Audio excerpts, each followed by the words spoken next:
O trabalho de magia negra pega? Rituais de macumba que objetivam influenciar na vida das pessoas ou mesmo fazer o mal a elas têm algum efeito? Como lidar com essas coisas? Bem, quando a gente fala em magia negra, essa é uma expressão utilizada popularmente, não tem nada a ver com uma expressão politicamente incorreta, porque até onde os estudiosos aludem, a expressão magia negra não tem nada de pejorativo em relação à pele negra, até porque os estudiosos não conseguem localizar a origem dessa palavra no período colonial, por exemplo, ou da escravidão do negro.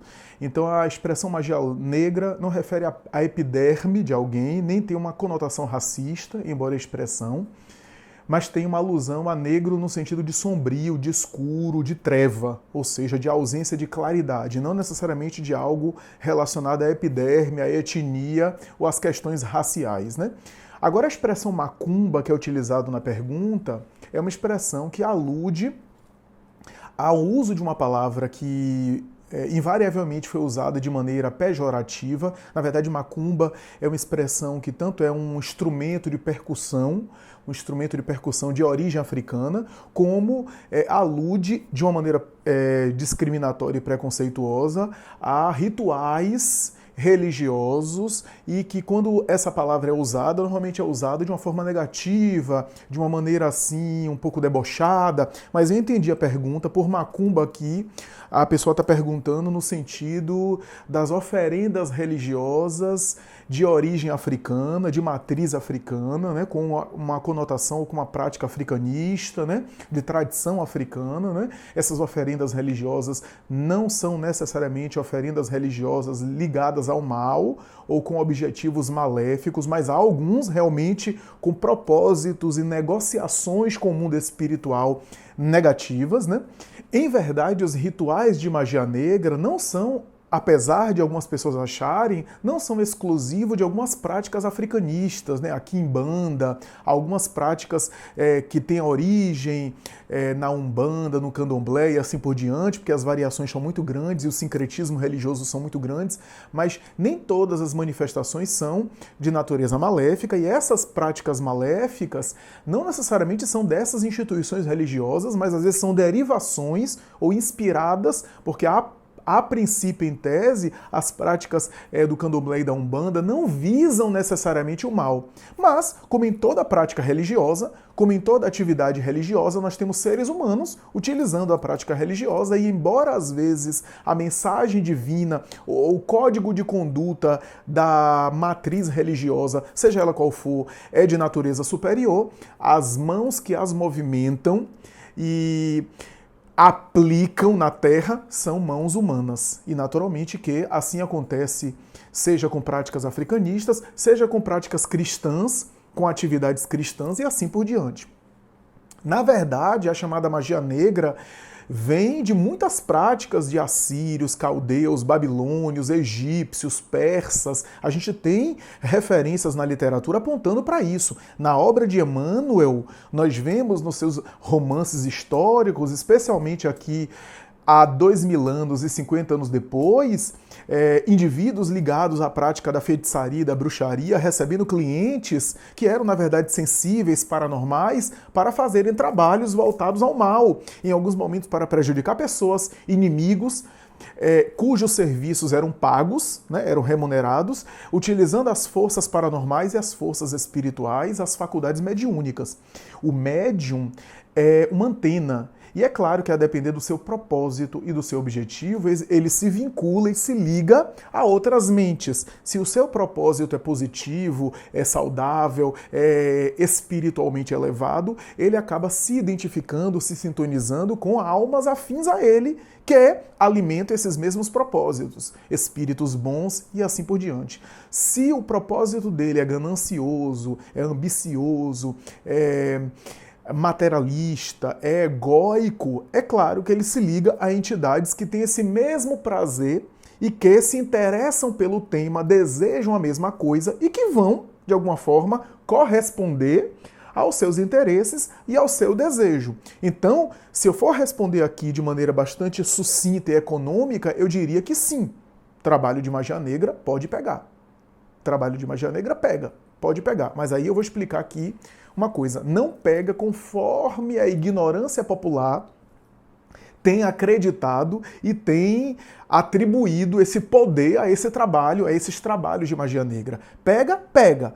Porque os espíritos influenciam muito mais do que nós imaginamos em nossas vidas, em nossos atos, em nossos pensamentos, em nossas palavras. Questão 459 de O Livro dos Espíritos. Então os espíritos interferem. Se o médium se liga a uma entidade com a qual se acumplicia e negocia com ela determinada ação, determinada investida, determinado assédio ou influência em alguém, na direção de alguém, o espírito que se compraz, que tem prazer, que se identifica com esse tipo de prática, pode lhe atender à solicitação.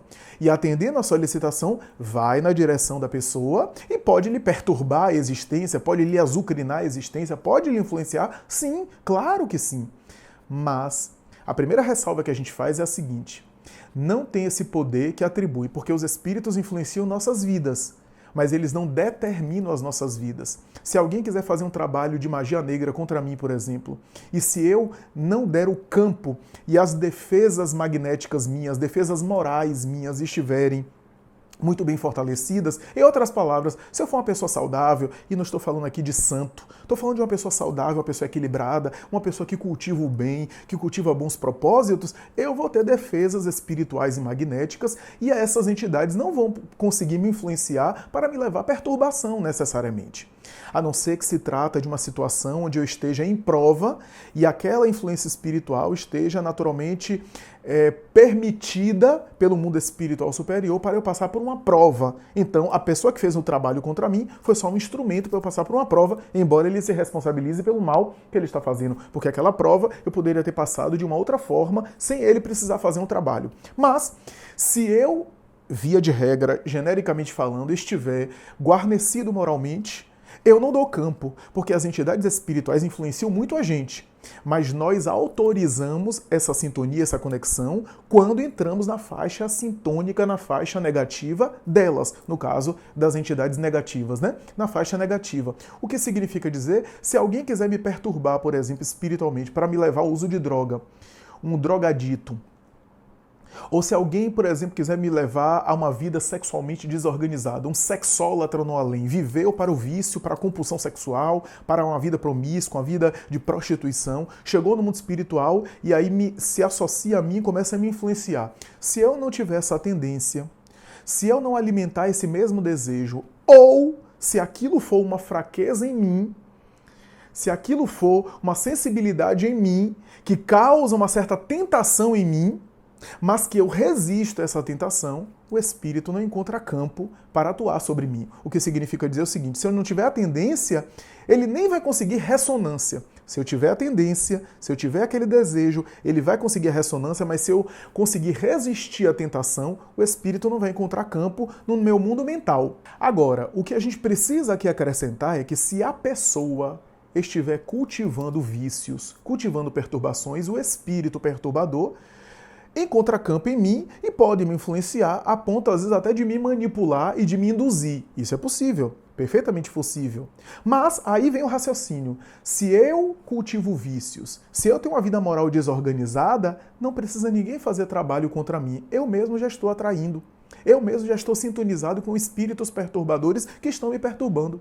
Alguém que faz o trabalho contra mim está, na verdade, chovendo no molhado, está, na verdade, usando espíritos desnecessariamente, porque eu já estou sintonizado com esses espíritos. Se eu tenho brechas morais, eu mesmo atraio, não precisa ninguém enviar espíritos para mim.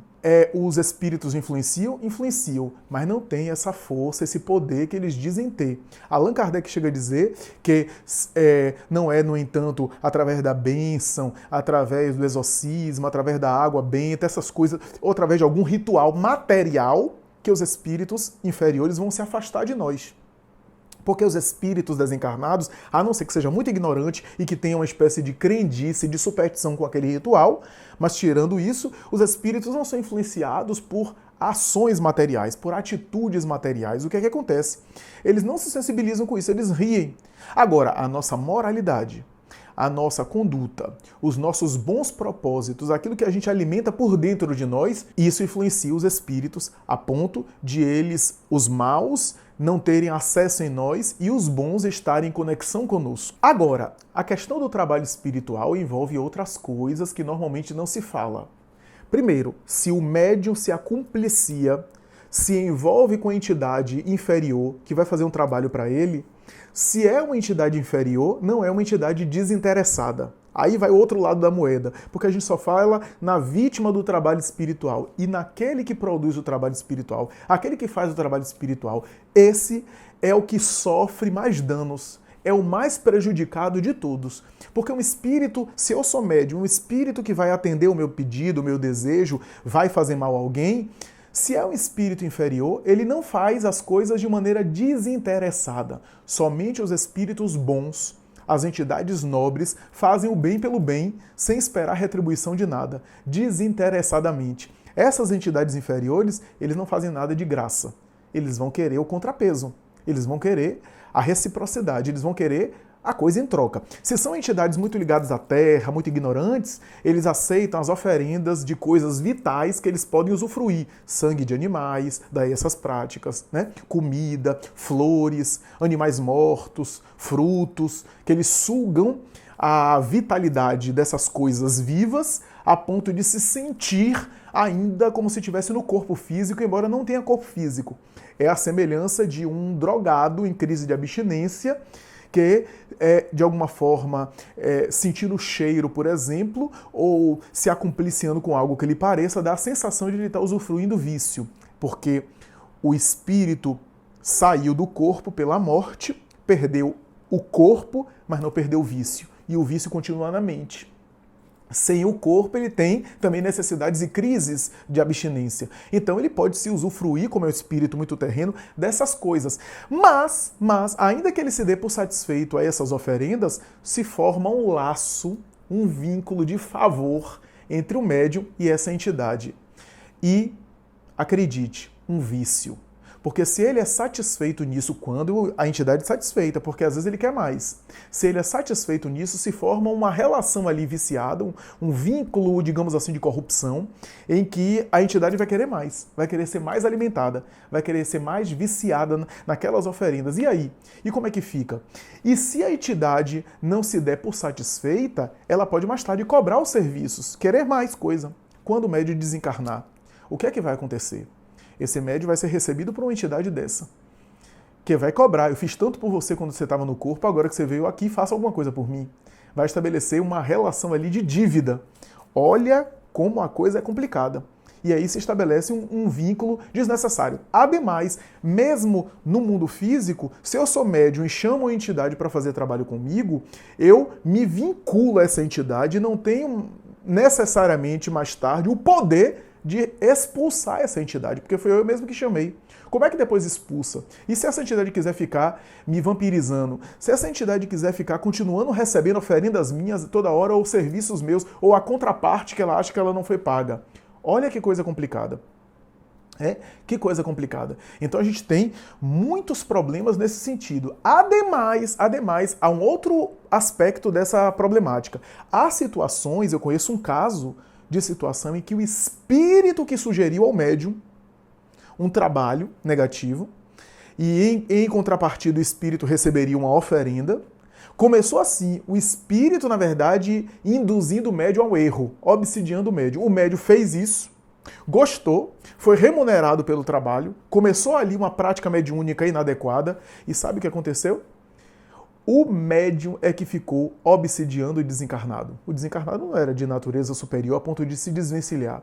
Ficou ligado ao médium, o espírito desencarnado, a ponto de, em determinado momento, o espírito não querer mais fazer aquele trabalho, mas o médium retendo mentalmente ele, para ele continuar ali atendendo aos pedidos e às solicitações. Porque um espírito desse é quase como se estivesse encarnado. Está em tão baixa vibração, em tanta densidade, tanto apego ao mundo material, que é como se encarnado tivesse. Então veja que coisa. Uma situação em que o próprio espírito ficou preso e obsidiado pelo médium. Veja que situação conflitiva a gente se envolve. Eu faço trabalho espiritual para alguém, perturba aquela pessoa. E depois? Como é que eu fico com isso? Com as consequências. Eu aciono, pago um médium equivocado, um médium desviado, para me atender ao pedido. Por exemplo, vou citar o exemplo dos casos amorosos, que são os mais comuns, né? Eu quero ficar com alguém, eu quero me relacionar com alguém, então eu pago o médium para azucrinar um indivíduo espiritualmente a fim de que ele possa ceder aos meus encantos, cair em tentação comigo. Isso acontece? Acontece. Se a pessoa que é o meu objeto, o objeto da minha paixão, o foco da minha paixão, for uma pessoa desequilibrada, ou uma pessoa que nem desequilibrada, mas uma pessoa vulnerável, uma pessoa frágil, ele pode sofrer influência da entidade. Ele pode se perturbar. E ele pode, em certa medida, ser, de alguma forma, induzido a executar os planos que eu quero. Paremos para raciocinar. Se essa pessoa não me ama profundamente, se essa pessoa não tem um vínculo de afeto verdadeiro comigo, nem tem, nem desenvolveu, nem construiu, se essa pessoa tem a vida dela, tem a experiência dela, será que é válido eu induzi-la a uma espécie de estado alterado de consciência por uma obsessão, a ponto dela olhar para mim, dela ficar comigo, dela agora me querer como vínculo afetivo, amoroso, só que não é um vínculo afetivo amoroso verdadeiro, porque ela está sendo induzida pela mente desencarnada, ela está sofrendo uma espécie de delírio ou de alteração da compreensão, da percepção dela, do entendimento dela, por força da influência espiritual. E aí eu consigo o que eu quero e fico com a pessoa. E depois? Primeiro, eu sei que é por indução espiritual. E depois? Como é que fica a longo prazo? Quando a entidade que fez o seu serviço se afastar, como é que fica eu e a pessoa? Como é que vai ser esse relacionamento depois? A pessoa está comigo, mas estava comigo por ação de um espírito perturbador e por fraqueza e fragilidade e desequilíbrio dela. Como é que ficamos mais tarde? E eu sabendo disso, será que isso vale a pena? Eu me envolver com essas práticas e, de alguma forma, adquirir um débito espiritual perante uma conjuntura dessa. Trabalhos espirituais, trabalhos de magia negra, ou seja lá o que for, só tem influência sobre nós, só tem efeito sobre nós se nós autorizamos, como qualquer tipo de influência espiritual, nós é que conectamos o cabo, digamos assim, o cabo com a entrada, né? A tomada com a entrada da tomada. Nós é que nos conectamos, não há... Porque imaginemos, se fosse algo automático, mágico, sem a nossa revelia e sem o nosso controle, como é que ficaria a vida? A Terra seria um caos. Onde estaria o equilíbrio das leis divinas? Eu quero prejudicar alguém, faço um trabalho contra ele ou ela, e ao fazer esse trabalho a pessoa morre, a pessoa é prejudicada. Então quer dizer que não há leis que regulam a vida? Quer dizer que a gente pode fazer o que quiser com os outros em termos de trabalho espiritual?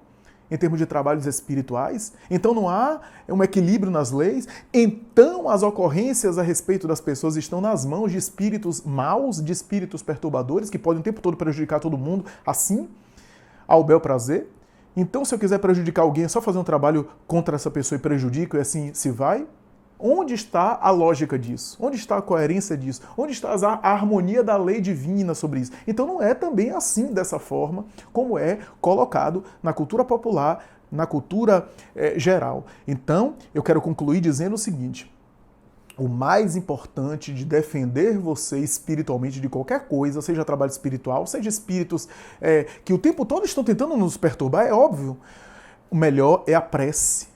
E a conduta moral, a sua atitude moral, a sua conduta moral que vai mantê-lo em defesa desses espíritos. Não adianta colocar um ramalhete de arruda atrás de orelha, carregar na mão o figo de Guiné na mão, ou então ter um crucifixo católico no pescoço, a fita do Senhor do Bonfim no braço. Não adianta você, sei lá, botar urucum no corpo, tomar banho de pata de coelho, sei lá o que for que você fizer, não adianta nada disso se você não tiver as defesas psíquicas, espirituais, as defesas magnéticas, moralmente falando, que lhe protejam da investida ou da ação perturbadora, ignorante e limitada, tem limites, dos espíritos ignorantes, infantis e perturbadores que tentam nos azucrinar.